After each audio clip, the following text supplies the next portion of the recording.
예배 가운데 하나님께서 우리의 삶 속에 놀라운 일을 행하실 줄 믿습니다.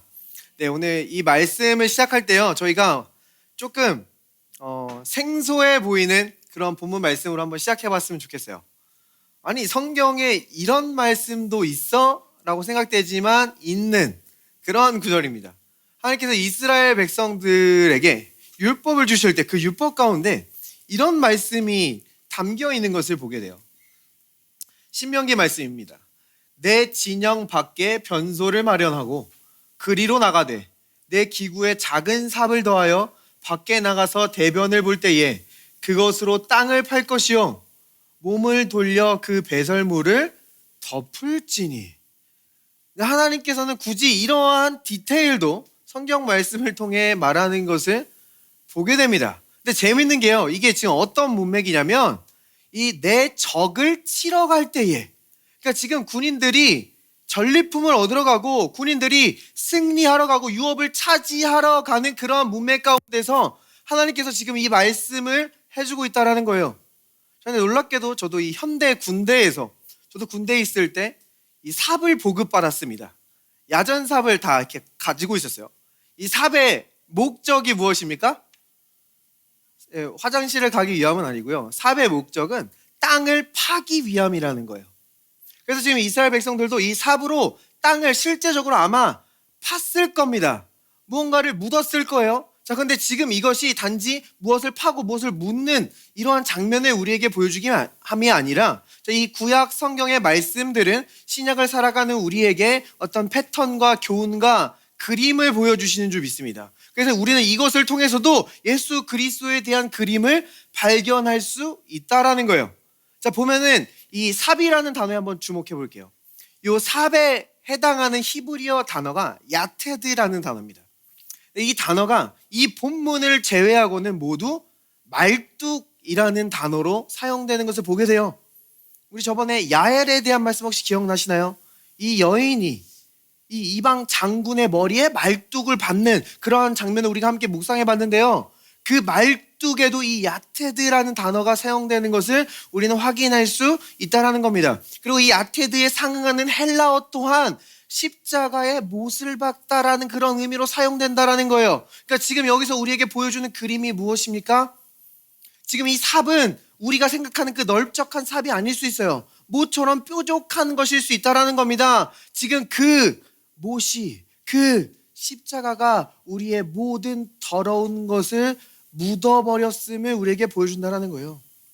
하나님께서는 우리 인간에게서 나오는 그 모든 더러운 죄와 악과 허물을 진영 밖에 예수님의 십자가 위에 올려놓으셨다는 겁니다. 예수님께서는 그 모든 우리의 더러운 죄를 짊어지시고 죽으셔서 우리는 그 예수님의 죽음과 함께 옛 자아는 묻혔고 우리의 죄와 허물은 묻혔고 우리는 더 이상 정죄함이 없게 된 줄 믿습니다. 자, 그런데 굳이 이 하나님께서 지금 이 백성들에게 이 묻는 장면을 보여주신 목적이 뭐예요? 지금 이것을 묻으라고 하는 목적이 뭐예요? 바로 다음 구절에서 우리에게 이렇게 이야기합니다. 이는 내 하나님 여호와께서 너를 구원하시고 적군을 내게 넘기시려고 내 진영 중에 행하심이라. 그러므로 내 진영을 거룩히 하라. 그리하면 내게서 불결한 것을 보시지 않으므로 너를 떠나지 아니하시리라.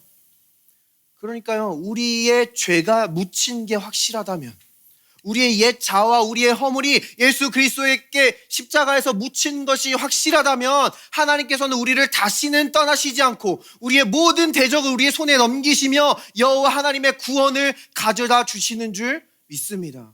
이렇게 언제나 우리에게 죄 용서함을 선포하는 복음은요, 모든 믿는 자들에게 구원을 주시는 하나님의 능력이 된다라는 거예요. 언제나 우리에게 전리품과 승리를 가져다 준다라는 겁니다. 우리 옆 사람에게 한번 인사해 보겠습니다. 더러운 것들이 묻혔습니다. 하나님이 다시는 떠나가지 않으십니다. 네, 저희가 이렇게 실제적으로 이 말씀을 선포해 보는 것은요, 실제적으로 하나님이 여러분의 입술을 통해서 옆 사람들의 삶에 구원을 가져다 주실 수 있다라는 거예요. 우리의 삶 속에서 여러분들의 입술에 하나님께서 말씀을 주셨을 때 머뭇거리는 게 아니라 그것을 선포할 때에 하나님께서 여러분의 입술 통해서 돌파구를 가져다 주시고 치유를 가져다 주시고 구원을 가져다 주시는 줄 믿습니다. 그러니까 우리가 이 예배 시간에 이렇게 계속 이렇게 말씀을 선포해 보는 것은요, 여러분의 때에 그 라이타임 라이플레이스에 하나님께서 여러분의 입술에 말씀을 주실 때 그것으로 하나님의 구원을 경험하기 위함인 줄 믿습니다. 네, 그래서 저와 함께 이렇게 말씀을 선포할 때에 믿음으로 능력으로 선포하실 때 우리 옆 사람의 삶 속에 그것들이 놀랍도록 역사할 줄 믿습니다. 네, 저희가 오늘 복음의 조금 더 깊은 이야기로 한번 들어가 봤으면 좋겠어요. 우리의 삶 속에 어떤 자연적인 결과와 열매들을 마주할 때에 사실은 그것에 깊은 영적인 뿌리가 있음을 성경이 우리에게 말해주고 있다는 겁니다. 그러니까 우리가 자연적인 삶 속에서 어떤 열매 없음, 결과가 막히고 일이 지연되고 방해되는 그러한 일들을 만날 때 사실 그것은 열매 차원의 문제가 아니라 그 줄기와 뿌리의 문제가 있음을 성경은 우리에게 말해주고 있다는 거예요. 우리의 삶 속에 삶의 파장이 막 다가옵니다. 이 물결의 파장이 다가올 때 우리는 그것을 다루려고 하지만 이미 어디선가 돌이 던져졌기 때문에 이 물의 파장이 나에게 다가온다라는 겁니다. 그렇기 때문에 우리는 이 파장을 다루는 게 아니라 던져진 돌을 다뤄야 된다는 거예요. 우리는 이 열매의 문제가 아니라 그 뿌리의 문제를 다뤄야 한다는 겁니다. 오늘 저와 함께 먼저 따라가 볼 이야기는요, 이 대제사장 여호수아와 총독 수룹바벨이 성전을 재건하는 이야기입니다. 지금 이스라엘 백성들은 이 우상을 섬기다가 이 가나안 땅, 약속의 땅에서 쫓겨나서 바벨론으로 포로로 잡혀갔어요. 그런데 하나님의 은혜로 고레스 왕이 조서를 선포함으로 그들을 예루살렘으로 돌려보내주고 그 모든 것들을 공급함으로 말미암아 성전 건축이 시작했습니다. 근데 지금 이 은혜로 이것이 시작했음에도 불구하고 그들은 어떤 일이 발생하는 것을 발견합니다. 갑자기 악성 댓글이 달려요. 갑자기 이 악성 민원에 시달립니다. 정권도 갑자기 바뀌어요. 그런데 그 정권이 바뀐 그 왕에게도 또 이 유대인들의 원수들이 거짓으로 고소하기 시작했다는 거예요. 왕이시여, 지금 저들이 성전을 완공하면 왕에게 다시는 어떤 충성하지 않을 것입니다. 왕에게 다시는 어떤 세금도 바치지 않을 것입니다. 이거 위험합니다. 이게 거짓으로 고소하니까 이 왕이 위협을 느끼고 지금 성전 건축을 중단시키는 모습을 성경이 우리에게 보여준다라는 거예요. 자, 그럼 이렇게 일이 막히고 지연되고 방해받을 때 우리는 이것의 원인과 이유를 자연적인 이유에서 찾을 수 있어요. 이것은 지금 악성 민원 때문이야. 지금 이거는 정권이 바뀌었기 때문이야. 자, 이것은 규칙상 허가가 날 수 없습니다. 이렇게 허가가 나지 않았기 때문이야 라고 이렇게 자연적인 이유와 원인을 찾을 수 있어요. 근데 성경은요, 때로는 우리의 눈에 자연적이어 보이는 것들 이면에 있는 어떤 영적인 뿌리의 문제가 있음을 우리에게 보여준다는 거예요. 우리 삶 속에도요, 막 일이 승승장구할 때가 있어요. 쭉쭉 나갑니다. 근데 어떤 때는 막 방해받아요. 일이 진행되지 않아요. 사람들이 이간질됩니다. 자, 그러면 이 원인을 도대체 찾지도 못하겠고 어떻게 해야 될지 못할 때 우리는 의욕까지 잃어버려서 낙심하고 절망할 때가 있어요. 근데 나와 형편은 거의 뭐 비슷하고 나와 문맥이 비슷한데 이 사람은 막 쭉쭉 나갑니다. 승승장구해요. 뭐 걸림돌이 없어요. 도대체 어떤 차이가 있는 겁니까? 자, 지금 이 성전 건축이 방해받은 15년 전에 이 이스라엘 백성들과 이 성전이 이 15년 동안 지연되었거든요. 근데 이 15년 후에 유대 백성들이 어떤 차이가 있냐라는 거예요. 자, 하나님께서는 이 차이를 우리에게 보여주시는데요. 이 승승장구하는 이 유대인들에 대해서 하나님께서는 우리에게 이렇게 말씀하십니다. 유대인들의 장로들이 건축하고 대언제 학계와 이또의 아들 스가랴의 대언을 통해 형통하였더라. 대언을 통해 형통하였더라.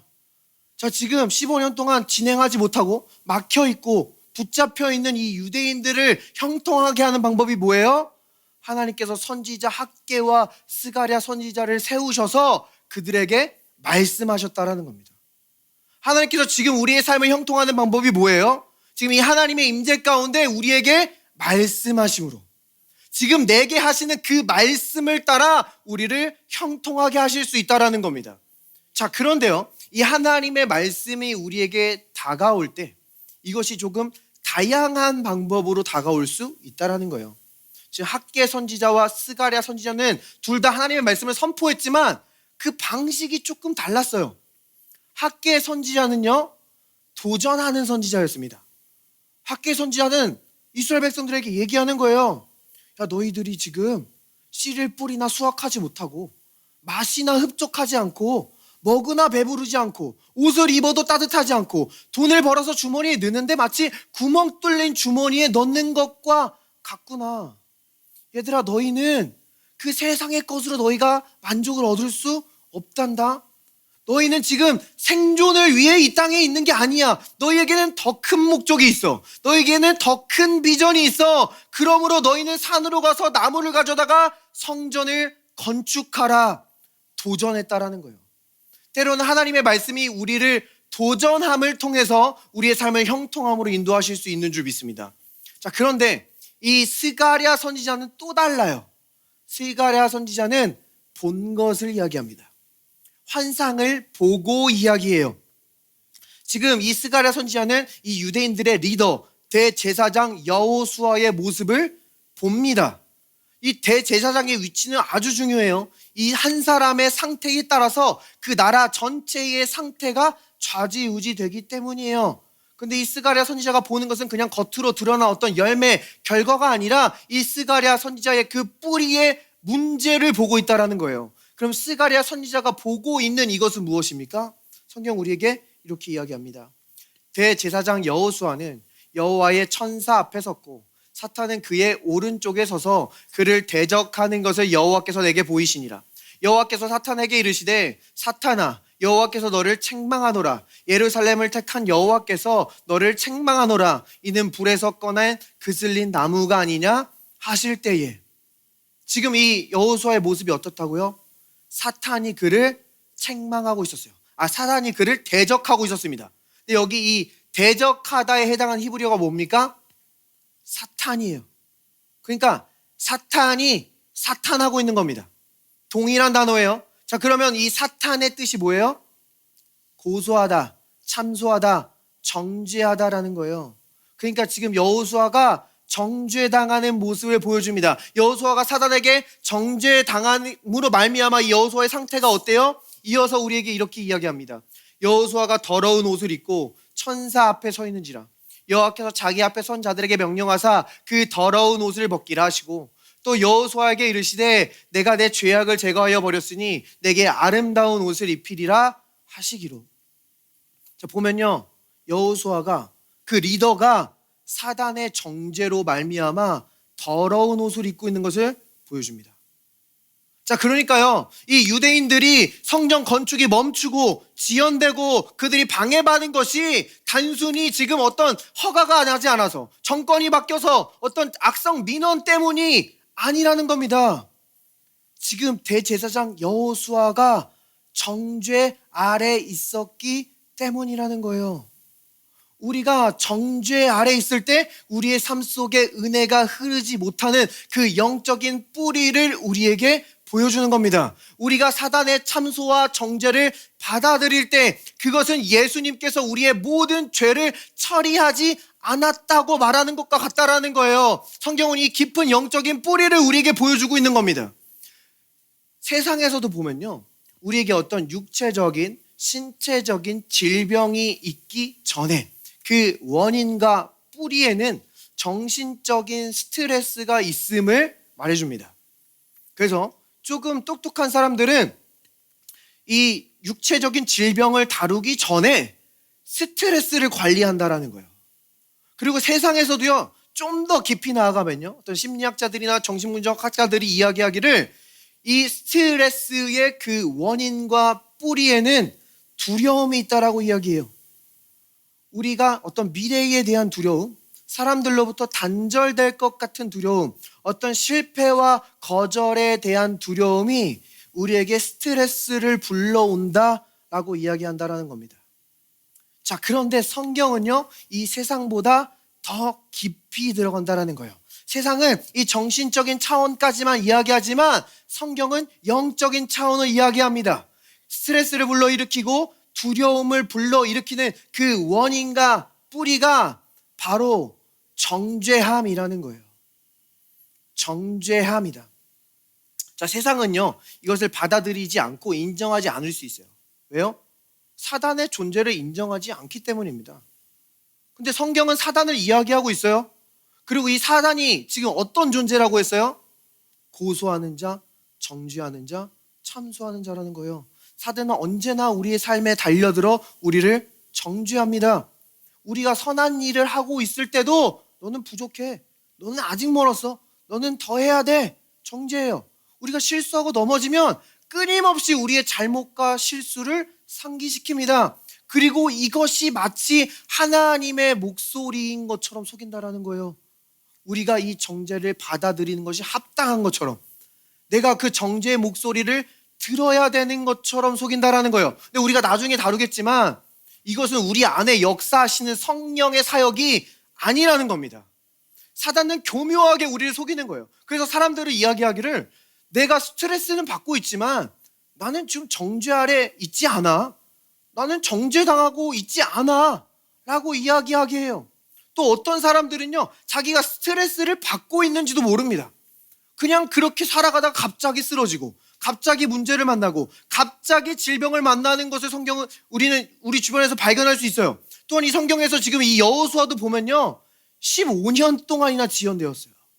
15년 동안 막혀 있었습니다. 그동안 계속 정죄를 당하고 더러운 옷을 입고 있었지만 그 분명한 원인을 찾고 있지 못하는 모습을 성경이 우리에게 보여준다는 거예요. 우리에게 교묘히 이야기합니다. 너가 그러고도 크리스천이야? 너가 그러고도 찬양 인도자야? 과연 너가 그러고도 리더일까? 너를 통해 과연 하나님의 영광이 드러날 수 있을까? 굉장히 건강한 생각처럼 느껴집니다. 합당해요. 어떤 사람들은요, 아프기만 해도 정죄감을 느껴요. 아니, 내가 하나님을 믿는 사람인데, 내게 은혜가 있는데 왜 내가 아프지? 정죄감을 느끼지도 모른 채 그렇게 정죄감 아래 살아가는 모습을 우리는 발견할 수 있다라는 겁니다. 자, 그런데 이러한 파급 효과, 이러한 시퀀스가요, 처음에 죄와 정죄와 사망이 시작했던 이 에덴 동산의 이야기 가운데도 발견할 수 있다라는 거예요. 자, 아담이 이 에덴 동산에서 쫓겨났습니다. 그 말은 뭐예요? 하나님의 무한한 공급에서 끊겼다라는 거예요. 그 말은 아담이 가난해졌다라고 볼 수 있습니다. 또한 아담은 질병에 걸리기 쉽게 됐고, 늙게 되고 사망하게 되었어요. 아마 아담은 지금 이런 자연적인 결과를 마주합니다. 그런데 이러한 결과 이면에 아담에게 어떤 일이 있었어요? 아담은 얼굴에 땀을 흘려야만 먹고 살게 되었습니다. 이 땀이 뭐였죠? 우리의 정신적인 수고와 스트레스를 의미한다라고 했어요. 스트레스가 먼저 아담에게 다가왔다라는 거예요. 그럼 이 스트레스가 다가오기 전에 아담에게 어떤 일이 일어났어요? 내가 하나님의 음성을 듣고 두려워하였나이다. 두려움을 고백해요. 스트레스 이면에 두려움이 먼저 찾아왔다라는 거예요. 그럼 이 두려움이 찾아오기 전에 아담에게 어떤 일이 일어났습니까? 선악과를 따먹습니다. 선과 악을 알게 하는 지식. 아담은 스스로 진리이신 하나님을 떠나 스스로 그것을 판단하려는 그 율법 아래로 들어갔다라는 거예요. 이것이, 이 아담이 율법 조문을 하나하나 알지 모르지만 그 양심이 아담에게 울부짖게 되었다라는 겁니다. 사단은 그 지식을 이용해서 아담을 정죄했다라는 거예요. 지금 이 정죄, 두려움, 스트레스, 열매 없음의 이 시퀀스가 이 이야기 가운데도 나타난다라는 겁니다. 자, 근데 늘 이것을 이야기할 때 제가 같이 이야기하는 게 있어요. 이 율법 자체가 나쁘다라는 게 아닙니다.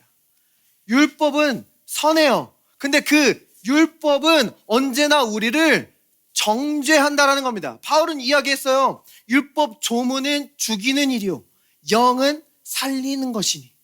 그러니까 이 율법 조문의 직분이 정죄라는 거예요. 직분, 말이 어려운데 영어 성경은 ministry, 사역입니다. 율법의 사역은 정죄하는 거예요. 율법의 직무가 정죄라는 겁니다. 그래서 하나님께서 우리에게 이 율법을 주셨을 때는요, 우리가 그 율법을 잘 지켜서 옳은 일을 행하라고 율법을 주신 게 아니에요. 율법은 우리에게 옳은 일을 요구하지만 결국은 우리를 정죄한다라는 거예요. 성경은 분명히 이야기하기를 율법은 죄에 관한 지식이지 의에 관한 지식이 아니라고 이야기해요. 그러니까 이 율법은 하나님의 거룩함을 나타내기 위한 게 아니라 인간의 죄를 보여주고 그 우리의 죄 때문에 우리는 그리스도가 필요함을 알게 하기 위함이라는 겁니다. 그러니까 이 죄는요, 이 율법은 우리에게 죄를 보여준다라는 거예요. 그 말은 정죄한다라는 겁니다. 그리고 이 정죄는 우리의 죄를 더 강력하게 만든다라는 거예요. 사도 바울은 이야기하기를 사망이 쏘는 것은 죄요, 죄의 권능은 율법이니라. 사망이 쏘는 것이 죄입니다. 그러니까 이 사망은 우리에게 죄를 쏘므로, 죄를 통해 다가온다라는 거예요. 질병이 죄를 통해 다가오고 어떤 저주와 결핍이 죄를 통해 다가옵니다. 지금 이 말이 어떤 사람이 아프고 결핍에 있으면 지금 저 사람의 죄 때문이다, 무조건 이렇게 말하는 게 아니라 이 아담의 죄 때문에 이 세상에 결핍과 저주와 사망의 일들이 들어왔음을 이야기해 주는 거예요. 아담이 죄를 범죄하지 않았으면 이 세상에 어떤 질병과 사망의 일들이 들어오지 않았을 겁니다. 이 사망이 쏘는 것은 죄예요. 근데 죄의 권능, 우리의 죄를 더욱더 강하게 하고 사망의 일들을 강하게 하는 것이 율법의 정죄라는 겁니다. 율법의 이 지금 시퀀스가 보입니까? 우리가 정죄받고 두려워하게 되고 스트레스 받고 열매 없음을 보고, 그거 열매 없음을 보고 또 정죄받고 두려워하고 스트레스 받고 열매 없음을 보고 또 정죄받고, 지금 이 영원한 굴레와 속박 속으로 사단은 우리를 끌어당기려고 한다라는 거예요. 자, 그래서 우리 예수님께서 우리를 구원하시기 위해서 하신 일이 무엇입니까? 골로새서는 분명히 이야기하고 있어요. 법조문으로 된 증서를 지우고 제하여 버리사 십자가에 못 박으셨다. 이 율법을 못 박은 것을요, 이 성경은요, 원수를 무장해제시켰다라고 이야기해요. 그의 권능, 그의 무기를 무장해제시켰다라는 겁니다. 더 이상 율법이 우리에게 요구하지 못한다라는 거예요. 율법이 우리를 정죄하지 못한다라는 거예요. 이사야서도 말합니다. 우리를 치려고 제조된 연장, 치려고 제조된 무기가 형통하지 못하며 우리를 대적하여 송사하려고 일어난 혀는 정죄를 받을지어다. 우리를 정죄하려고 하고 송사하게 하려고 하고 우리를 치려고 제조된 그 원수의 무기가 뭐예요? 우리 삶에 여러 가지로 적용될 수 있지만 율법이라는 거예요. 자, 보면요, 원수의 전략은 지금도 바뀌지 않았습니다. 성경은 원수가 다른 무기를 가지고 있다고 말하지 않아요. 이 원수는요, 우리의 삶 속에 어떤 저주 같은 일을 행하기 위해서는 우리가 이 율법의 저주를 받아들여야 된다는 거예요. 율법의 정죄와 참소를 받아들이지 않으면 우리의 삶 속에 사단은 그 어떤 일도 행할 수가 없다라는 겁니다. 그래서요, 진정한 복음은요, 이 원수를 무장해제시켜버린다는 거예요. 진정한 복음은 율법이 더 이상 우리에게 정죄하지 못하게 한다는 겁니다. 율법은 분명히요, 예수님께서 십자가에서 율법을 못 박으셨고 우리에게 구원이 되시고 우리에게 지혜가 되셔서 더 이상 율법이 아니라 그리스도께서 우리의 삶을 인도하신다라고 말씀하시는 줄 믿습니다. 그래서요, 이 율법에 아주 충실했던 바리새인 중에 바리새인이었던 이 사도 바울은 그가 이 예수님을 영접하고 나서 이 율법과 씨름하고 나서 내린 그 복음의 결론을 로마서 8장 1절에서 우리에게 이렇게 선포합니다. 그러므로 이제 그리스도 예수 안에 있는 자에게는 결코 정죄함이 없나니. 우리가 정죄함 없음을 발견할 수 있는 유일한 곳은 예수 그리스도 안에 있을 때뿐인 줄 믿습니다. 우리에게 정죄함 없음을 선포하시는 예수 그리스도의 은혜를 받아들일 때 더 이상 죄는 내 삶에 역사할 수 없고 그 두려움과 스트레스와 그 상황을 우리가 다스리게 된다는 거예요. 자, 그런데 이 하나님께서 우리에게 정죄함 없음을 선포하실 때 이 이유가 단순히 이제 죄가 하나님께 의미가 없어졌기 때문이 아닙니다. 죄에 대해서 하나님이 유해지시고 기준이 낮아지셨다라는 게 아니에요. 단순히 우리를 긍휼히 여기셔서 죄를 눈감아 주신 게 아니라는 겁니다. 사랑으로 정죄함 없음을 선포하신 게 아니라 공의함으로써 정죄함 없음을 선포했다라는 거예요. 어떠한 사람에게 어떤 사장님이 계십니다. 근데 그 아들이 있어요. 아들이 일을 못하는데 그냥 아들이니까 회사에 취직시킵니다. 근데 일을 못하니까 결국에는 회사에서 큰 사고를 쳐요. 그러니까 이 아버지가 이 회사의 손해가 너무 막심하니까 직원들 앞에 가가지고 그냥 내 아들이니까 한번 봐줍시다. 어차피 이거 가업 쓴 게 할 거고 일 배우는 과정이니까 그냥 한번 눈 감아 줍시다 라고 이야기를 해요. 자, 그러면 이 아버지는 이 아들을 사랑으로서 용서한 것일 수는 있어요. 근데 공의롭게 한 것은 아니라는 겁니다. 근데 이 아버지가 자기의 사장직을 내려놓고 자기의 전자재산을 팔아서 이 회사의 극심한 손해를 메꿔주고 더 크게 보상한다면 이 아버지는 이 아들을 아주 공의롭게 용서했다라는 거예요. 마찬가지로 우리 예수님은요, 우리 십자가에서 우리의 모든 죄를 짊어지시고 우리의 죄값보다 훨씬 더 큰 하나님 자신의 생명으로 대가를 지불하심으로 아주 공의롭게 우리에게 정죄함 없음을 선포하여 주신 줄 믿습니다. 그러므로 우리가 여전히 죄책감을 짊어지고 있다면, 여전히 정죄감을 짊어지고 있다면, 지금 이 질병이 나에게 합당해, 지금 이 결핍한 삶이 그냥 나에게 맞지 나는 더 나아갈 수 없어 라는 생각을 가지고 있다면 이것은 예수님의 십자가를 존중하는 것이 아니라는 겁니다. 내 자신을 자꾸 벌하는 것은요, 자기 의의 또 다른 형태예요. 예수님을 십자가에 못 박도록 은 30에 팔은 가룟 유다도요, 자기 자신을 벌하려고 했어요. 자기 스스로 목매달아 죽었습니다. 자, 그런데요, 지금 이때 이 예수님을 조금만 기다렸더라면 예수님께서 그가 받아야 될 형벌을 받으시고 그가 죽어야 될 죽음을 죽으심으로 가룟 유다에게도 정죄함 없음을 선포해 주셨을 줄 믿습니다. 근데 가룟 유다는 그것을 기대하지 않았다라는 거예요. 복음은 우리에게 분명히 이야기합니다. 그러므로 이제 그리스도 예수 안에 있는 자에게는 결코 정죄함이 없나니. 자, 정죄함 없음은요, 우리에게 파괴적인 이 서클을 가지고 와요. 파괴적인 시퀀스를 가지고 옵니다. 그런데 정죄함 없음은 우리에게 더 극단적인 시퀀스를 가지고 온다라는 거예요. 바울은요, 이 로마서 8장 1절에서 정죄함 없음을 선포하고 나서 성령에 대해 언급합니다. 로마서 1장부터 7장까지는 성령이 단 3번 언급돼요. 근데 정죄함 없음을 선포하시고 나서는요, 이 로마서 8장에만 성령이 15번 넘게 등장한다라는 거예요. 그러니까 이 정죄함 없음은 우리의 삶 속에 강력한 성령의 역사를 몰고 온다라는 겁니다. 바울은 이 로마서 8장에서 성령이 증언하시는 것은 우리를 정죄하고 우리의 죄를 기억나는 게 아니라 이것을 증언하신다 분명하게 이야기해 줍니다. 성령이 증언하시는 것이 뭐예요?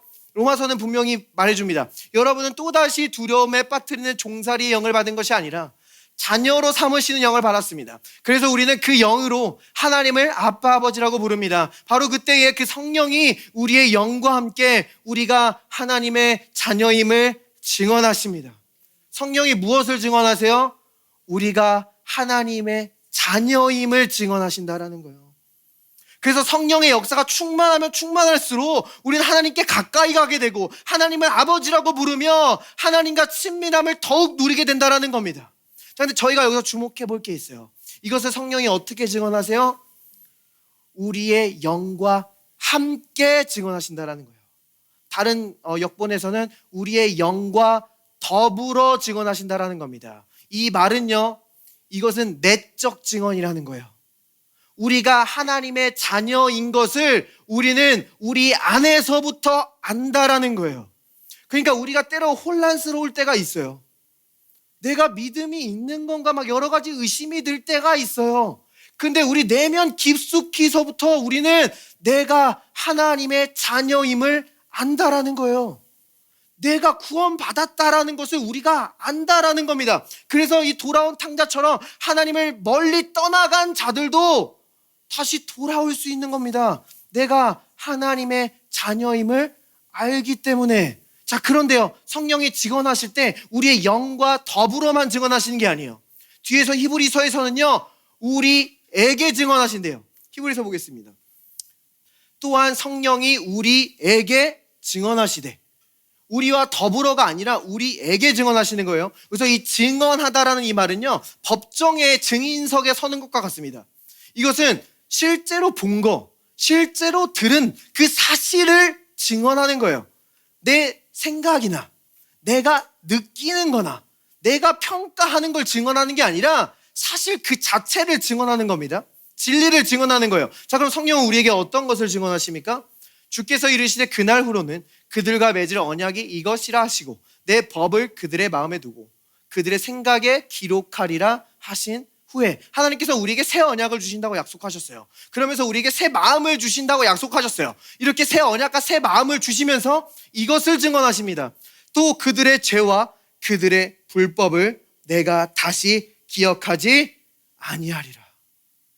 하나님께서는요, 우리 죄와 불법을 기억하지 않으신다고 증언하십니다.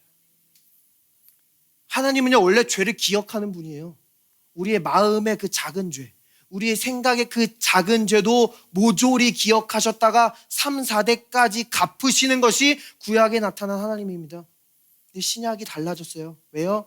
하나님께서 우리의 과거, 현재, 미래의 모든 죄를 기억하셔서 예수님의 십자가 위에 두셨기 때문에 그 십자가에서 우리의 그 사사로운 모든 죄가 심판받았기 때문에 하나님은 우리의 죄를 더 이상 기억하지 않으시는 줄 믿습니다. 근데 이것을요, 우리에게 증언하신대요. 우리와 더불어 증언하시는 게 아닙니다. 내적 증언이 아니라는 거예요. 그러므로 우리는 우리의 죄가 용서받았고 더 이상 정죄함이 없다라는 것을 내가 자꾸 느끼려는 게 아닙니다. 내가 자꾸 내 자신을 보면서 내가 정죄함이 없다라는 사실을 알려고 하면은 우리는 어둠에 빠질 수밖에 없어요. 우리는 절망하고 침울에 빠질 수밖에 없습니다. 이것은 내적 증언이 아니에요. 외적 증언입니다. 외부에서 증언하는 거예요. 이 외적 증언은요, 내가 느끼는 게 아니라 외부에서 말씀하시는 그 성령의 말씀을 그냥 믿는 거라는 거예요. 내가 내 자신을 바라봄으로 그것을 찾는 게 아니라 내 밖에서 그 모든 일을 이루신 예수 그리스도의 십자가 사역을 바라보는 거라는 겁니다. 이 밖에서 이루신 예수님의 일을 바라볼 때 우리 안에서 성령이 강력하게 역사한다라는 거예요. 우리가 죄가 용서받았고 정죄함 없다라는 사실을 우리가 믿을 때 우리의 삶 속에 어떤 죽이는 율법 조문의 일이 아니라 우리를 살리는 의의 사역이 시작된다라는 겁니다. 그 성령이 우리에게 강같이 이를 때 그것을 막을 수 있는 것이 없다라는 거예요. 그러니까 이 정죄함 없음을 받아들이는 것은 우리의 삶 속에 완전히 다른 파급 효과를 갖고 온다는 거예요. 우리가 이것을 마지막으로 조금 더 자세한 그림을 보기로 원해요. 여호수아가 이스라엘 백성들과 함께 요단강을 건너는 장면입니다. 자, 근데 이 여호수아가 이스라엘과 요단강을 건너기 전에 먼저 모세와 어디를 건넜습니까? 홍해바다를 건넜죠.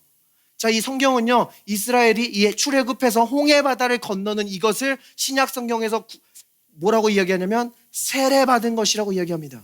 그러니까 우리의 모든 죄와 옛 자아가 예수 십자가에서 죽었고 이제 예수 부활하신가 연합하여서 우리는 정결하게 깨끗하게 새로운 피조물로 다시 태어났다라는 것을 이 홍해를 건너는 이 장면으로 우리에게 보여준다는 겁니다. 자, 그러면 이 여호수아가 이 요단강을 건너는 건 우리에게 뭘 보여주는 거예요? 우리가 또 죽는 겁니까? 자꾸 나를 죽여야 되는 거예요? 아니라는 거예요. 예수님은요, 단번에 완전히 영원한 제사를 드리신 줄 믿습니다. 우리는 다시 죽어야 하지 않아요. 그럼 이 요단강을 건너는 거 우리에게 뭘 보여주는 거예요? 마음을 새롭게 하는 것을 보여준다는 겁니다. 우리가 여전히 죄인처럼 느낄 때, 내 허물이 끝나지 않은 것처럼 느낄 때 그리스도의 말씀을 들음으로 나의 마음을 깨끗하게 하는 것을 말해주는 거예요. 그러니까 지금 이 장면은요, 우리에게 정죄함 없음이 선포될 때 나의 마음과 나의 삶 가운데 일어나는 일을 보여준다는 거예요. 자, 근데 이 요단강을 건널 때요, 하나님이 그냥 건너라고 하시지 않고요, 거기서 돌을 가져가게 합니다. 성경이 이렇게 보여줘요. 여호수아가 요단에서 가져온 그 12돌을 길갈에 세우고 이스라엘 자손들에게 말하여 이르되 후일에 너희의 자손들이 그들의 아버지에게 묻기를 이 돌들은 무슨 뜻이니까 하거든 너희는 너희의 자손들에게 알게 하여 이르기를 이스라엘이 마른 땅을 밟고 이 요단을 건넜습니다. 여호수아는 지금 유업을 차지하러 갑니다. 드디어 그 조상들에게 약속했던, 그렇게 언약했던 그 유업의 약속을 이제 차지하려고 첫 발을 내딛었어요. 자, 우리도요, 예수 그리스도의 복음을 받고 예수님을 영접하고 나서 우리 안에 새로운 꿈이 꾸어지기 시작합니다. 새로운 비전이 놓여져요. 와, 하나님께서 내 삶에 이런 일을 행하실 거라는 소망이 생겨요. 실제로 이루어질 것 같습니다. 그런데 우리가 실제로 그 일을 시작할 때 우리에게 원수의 참소가 몰려오는 것을 발견하게 돼요. 마치 이 대제사장 여호수아가 성전 건축을 시작할 때 그 원수의 방해가 시작된 것처럼, 이 사단이 가늠하다 붙잡힌 여인에게 그 정죄의 돌을 던지려고 하듯이 우리의 삶 속에 정죄의 돌을 던지려고 한다라는 겁니다. 너가 정말 이 일을 이룰 수 있을까? 하나님, 정말 제 삶이 이러한 놀라운 일을 감당할 수 있을까요? 하나님, 제 삶이 하나님의 은혜를 말할 수 있을까요? 정죄의 돌을 던지기 시작하려고 한다는 거예요. 근데 하나님은요, 원수가 던진 돌이 아니라 여호수아가 요단강에서 꺼낸 돌로 시작하기를 원한다는 겁니다. 이 돌이 무엇을 의미하는 거예요? 이 돌 왜 꺼냈어요? 지금 여기서 뭐라고 얘기해요? 너와 너희 자손에게 알게 하려고. 이 돌들은요, 우리에게 말할 거라는 겁니다. 이 돌들은 우리에게 무엇을 말할 겁니까? 뒷구절에서 우리에게 설명해 줘요. 너희 하나님 여호와께서 요단물을 너희 앞에 마르게 하사 너희를 건너가게 하신 것이 너희 하나님 여호와께서 우리 앞에 홍해를 말리시고 우리를 건너게 하신 것 같았나니 이는 땅의 모든 백성에게 여호와의 손이 강하신 것을 알게 하며 너희가 너희 하나님 여호와를 항상 경외하게 하려 하심이라. 돌들이 말합니다. 하나님이 요단을 말리셨고 하나님이 건너게 하셨으며 하나님이 홍해를 말리셨고 하나님이 건너게 하셨으며 하나님 여호와의 손이 강하다. 이 돌은요, 하나님이 하신 일을 우리에게 말한다라는 거예요. 우리의 시작이 원수가 던진 돌이 아니라 하나님이 하신 일이라는 겁니다. 원수는 우리에게 다가와서 이야기해요. 지금 이 문제가 얼마나 큰지, 저 아낙 자손이 얼마나 강한지, 너희는 메뚜기와 같으며 이 유업을 차지하기에 얼마나 가치가 없는지 이야기합니다. 그러나 하나님은 이야기해요. 아낙 자손이 얼마나 강한지가 아니라 여호와의 손이 얼마나 강한지로 시작하게 하신다는 거예요. 우리의 실수와 죄가 얼마나 큰지가 아니라 예수 그리스도의 보혈이 그 모든 것을 용서할 만큼 얼마나 강한지로 시작한다는 겁니다. 정죄함의 파급 효과가 큰데 정죄함 없음의 파급 효과가 더욱더 크다는 사실로부터 우리의 삶이 시작하기를 원한다는 겁니다.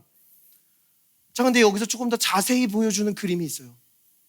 자, 지금 이 요단을 건너는 것이 우리의 마음을 새롭게 하는 거라고 했어요. 우리에게 새 마음을 주시는 겁니다. 근데 지금 여기서 돌을 꺼내요. 우리의 마음에서 돌을 제거합니다. 굳은 것을 제거해요. 이것에 대해서 에스겔 선지자는 이렇게 예언합니다. 내가 그들에게 한 마음을 주고 그 속에 새 영을 주며 그 몸에서 돌 같은 마음을 제거하고 살처럼 부드러운 마음을 주어. 하나님은요, 우리 마음에서 그 정죄감을 꺼내십니다. 우리 마음에서 그 후회를 꺼내십니다. 우리의 그 상처와 아픔을 꺼내세요. 원수는 우리의 마음 가운데 돌을 던지려 할 수 있어요. 그런데 우리 예수님을 그것을 꺼내심으로 우리의 삶 속에 새로운 이야기를 써내려 가신다라는 거예요. 그래서 더 이상 우리의 마음의 중심에는요, 내 실패가 있는 게 아니에요. 우리의 마음의 중심에는 원수의 정죄가 있지 않습니다. 오직 예수 그리스도의 십자가만 남은 줄 믿습니다. 그리고 이 꺼내어진 돌은 이제 하나님이 하신 일을 선포한다라는 거예요. 애굽의 수치가 아니라 이제 하나님의 영광을 선포합니다. 그때 그 문제, 그때 그 두려움, 그때 그 상처는 더 이상 남아있는 것이 아니라 하나님이 하신 일을 선포한다라는 거예요. 우리 예수님은요, 우리의 그 거절과 그 실패의 자리로 오셔서 건축자들에게 버림받은 모퉁이 돌이 되어 주신 줄 믿습니다. 모든 건축은 이 모퉁이 돌로부터 시작한다라는 거예요. 실제로 여호수아가 이 돌을 쌓았던 이 길갈, 그 어근 갈랄의 의미는요, 굴려버리다예요. 이 단어를 쓴 이유를 여호수아 5장 9절은 설명해요. 애굽의 모든 수치를 내가 굴러가게 하였다. 그리고 이 단어에 상응하는 헬라어 단어가 신약 성경에서 단 한 부분에 사용됩니다. 예수님께서 부활하시고 그 무덤에 맡고 있던 그 돌이 굴려졌을 때, 예수님께서 사망 권세 이기시고 우리를 의롭다 하시기 위해서 살아났을 때 사용된다라는 거예요. 그러므로 주님이 말씀하시는 거예요. 내가 죽고 부활함을 봐라, 너의 수치가 굴러갔느니라. 내가 죽고 부활함을 봐라, 너희의 정죄가 굴러갔느니라. 나의 죽고 부활함을 봐라, 너의 마음에 그 굳은 돌이 굴러갔느니라. 내가 하는 일을 봐라, 너는 의롭게 되었고 너는 구속되었고 내가 너의 삶 속에 하늘의 생명을 부었느니라. 내가 하였느니라. 우리의 삶 속에 내 실수가 아니라, 원수의 정죄가 아니라 예수 그리스도께서 하신 일이 우리의 삶 속에 파급 효과를 불러와서 성령의 능력과 기름 부으심으로 우리가 그 모든 유업을 차지할 수 있도록 우리의 삶을 인도하여 주시는 줄 믿습니다. 이 말씀을 마무리하도록 할게요. 예수님의 제자 베드로는요, 예수님을 3년 반 동안 따라다녔는데 결국 예수님의 십자가 앞에서 예수님을 저주하고 부인하고 도망갔습니다. 예수님을 떠나갔어요. 근데 베드로는요, 가룟 유다와 같지는 않았어요. 스스로 자기를 벌하지 않았습니다. 그러자 주님께서 어떻게 하셨어요? 그가 받아야 될 형벌을 자신이 받으시고 그가 죽어야 될 죽음을 주님이 죽으셔서 베드로에게 정죄함 없음을 선포하여 주신 줄 믿습니다. 그러므로 어떻게 됐어요? 베드로가 예수님을 저주하고 부인했던 바로 그 입술을 통해서 오순절날 3,000명이 구원받도록 구원을 선포하게 하셨다라는 거예요. 성령이 강력하게 역사했습니다. 자, 그런데 이 베드로의 이 설교 장면을 성령은 굳이 이 단어를 남겨두신 것을 보게 돼요. 베드로는 이렇게 설교했어요. 너희가 거룩하신 분이며 의로우신 이를 부인하고 도리어 살인자를 놓아주기를 구하였도다. 아니, 베드로가 어떻게 이렇게 설교할 수 있는 거예요? 얼마 전까지만 해도 예수님을 부인하고 저주했던 베드로가 어떻게 너희가 예수님을 부인할 수 있냐고 말할 수가 있는 겁니까? 베드로는 과거에서 자유로웠어요. 베드로에게는 더 이상 정죄함이 없었습니다. 베드로는 염치도 모르고 부끄러운 줄도 모르는 그런 사람이 아니라 예수님께서 십자가에서 하신 일을 굳게 믿었다라는 거예요. 그러므로 이제 그리스도 예수 안에 있는 자에게는 결코 정죄함이 없나니, 이 복음을 믿는 것이 베드로처럼 성령의 능력이 강력하게 우리의 삶 속에 일하게 하는 비결인 줄 믿습니다. 하나님은 여러분의 죄를 기억하지 않으세요. 여러분에게 더 이상 정죄함은 없습니다. 과거를 흘려보내세요. 그리고 성령을 따라가세요.